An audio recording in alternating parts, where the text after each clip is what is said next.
Hello, my name is Lorraine and I work in North Petherton Library in Somerset. Today I want to talk to you about e-magazines. And of course, during the time that we are all at home, we're just trying to look for things to do. And perhaps we might like to take up a hobby. And that's one thing that e-magazines can actually help you with. So what you need to do to get onto the Libraries West website, you need to go into Google to put that particular address in, and then you'll need your library card with you, which will have your ID membership number, and you will also need your 4-digit library PIN number. So as soon as you get onto the site, you will notice that they've got e-magazines there. So you'll need to click onto the e-magazines. I think it's down towards the bottom, as I recall. And you will also need to download the R&B digital reader. Okay, so on there, I thought I'd have a bit of a flick through to see how many magazines were there that would actually cover a craft. And I thought that perhaps I could sort of download a magazine which might actually have something that I might be interested in doing. Incidentally, you also need to register with the R&B digital as well. So as I was going through, I noticed that there was a knitting magazine, which is simply knitting, and the issue 208 was one that particularly stood out to me.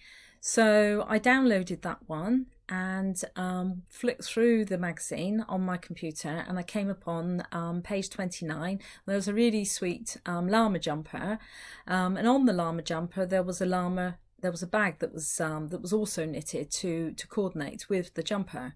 So I thought I'd actually give that one a go, because I thought it was an easy pattern to follow, and I think an adult could quite easily follow it with sort of basic knitting skills, and perhaps they could also sit down with their child as well, and the two of them could work together. So the actual knitting wool that was recommended was a chenille type wool. Well, unfortunately, it's difficult to get out to find some of these things at the moment, and I had to make do with what I had in my knitting box. So this was the one that I thought, well, perhaps I could give a go with. Unfortunately, I did try it, and it didn't quite knit up very well, so I unpicked it really quickly. It was also quite a tight, got quite tight tension on it as well. So I was going to put a sparkly wool. I sometimes do when I knit. I put two wools together to sort of create a slight difference between two wools, but also a thickness to the wool as well. Well, I did try that, but I just got so muddled with the wool as I was knitting, and I decided to unpick that. So that went to the side. So anyway, I then decided just to do it with the plain white, and that's my A wool, okay.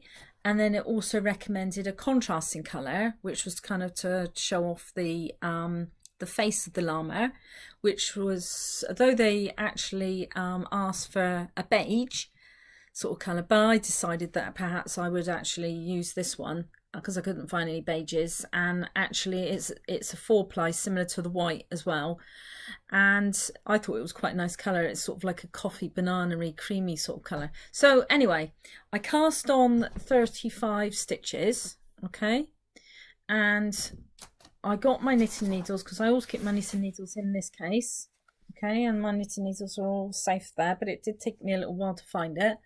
But you only need short needles anyway for that amount of wool that's on your mat stitches actually on your needle. So anyway, that was the first piece that I knitted, okay, and it's a little bit curly. That's because I used the stocking stitch, okay, so you can see where I kind of decreased it as well. And then I knitted this piece, which is the back piece, so that's the flap that goes over like so, and then that piece would eventually be stitched on like that, and then going over like that. So, and that piece there was a flap that sort of went inside, so that will be knitted to that piece like so, okay. So it also required me to knit a strap, I did over knit it a little bit. I also doubled these two because I thought, oh, it's a bit boring just the white wool. So I thought I'd put the two together so it's slightly thicker and is a bit stronger as well, and it perhaps wouldn't stretch so much. So yeah, so that was supposed to be 65 centimeters, but I've made it slightly longer. It's probably more 85 centimeters, but I don't mind because an adult can wear it or a child can wear it. So anyway, mum or dad or whoever would like to could actually do this particular pattern because it's quite a simple pattern. They could do it with a child, or the child could help with doing the pieces, or the adult could do it for their grandchild or their own child. I think the ideas are sort of limitless with it, really. So yeah, that was that. And another thing that sort of came to my mind was this particular pattern. I thought that you could measure out the pieces, and actually if you could go into your scrap box with your material and turn it into, you could actually make it into a bag.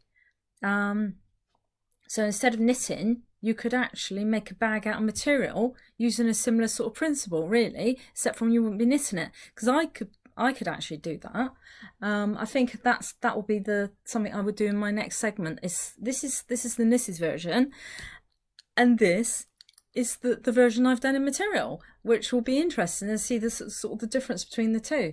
But I mean, some people don't always enjoy knitting, where they might prefer to actually sit and sew with sewing machines, because there's lots of different skills that you will learn in either of the activities, to be honest. And I think knitting patterns, you know, you can kind of work them a little bit to your own sort of ways and your own skills, I think. Anyway, so that's that. So next time I will get back to you and I will show you something that I've completed. Okay. Hello, I'm back. I finally finished the bag. I've stitched on all the tassels. I've stitched the bag together. Those ones I've made myself, and I've also done all the little roses as well, all individually knitted and then stitched into a kind of, to create like a little swirl, little rosette.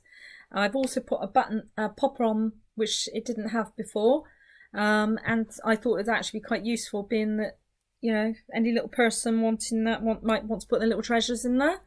Okay, so I'm really pleased with that. So what I just wanted to sort of quickly reiterate with everybody is that when they do go on to Libraries West's website, and you go on to the magazine function, don't forget that there's also a video that's available that you can watch, which will guide you through the functions on the e-magazine as well as the e-comics.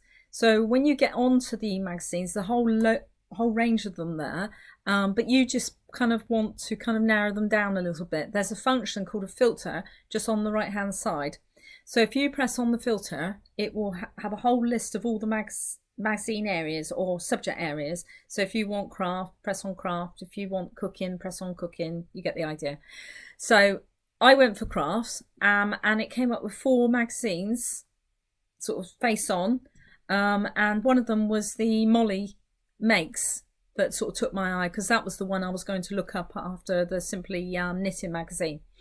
So I flicked through the first one that sort of was ahead of me, and then I thought, well, hang on a minute, there's also an option of back copies. So I did actually notice on some of the magazines, some will go back a little bit further than 2020, so it might be worth you having a look there as well, particularly if you have bought certain copies yourself, and you haven't got those copies. It might be worth sort of downloading that magazine so you can kind of like look to see what's available to you. I know that there's a bit of an elephant in the room. Here's my elephant and an elephant behind me. But I just wanted to sort of say that I decided not to do the bag, the sewing bag, because I thought I needed to concentrate on this. But I might do it at a different date, and actually then I will kind of like put reference to this one at the same time. So I'll have to do that soon before I give this one away as a present to someone. So yes, so anyway, when you get onto there and you get onto Molly's Make, I went to a Molly's Make, which was, I think it may have been last month's copy, and I flicked through and I found a scarf. And the good thing about this scarf is a scarf I've never seen the likes of before. And I found it quite interesting, is because they knitted in different ways on this scarf, and I thought actually that I might give that a go, because I haven't done much knitting for a while, and I thought that'll get my knitting skills back up again. Lovely to present this to you today, and thank you very much for listening to me, and I look forward to seeing you all again soon. Bye.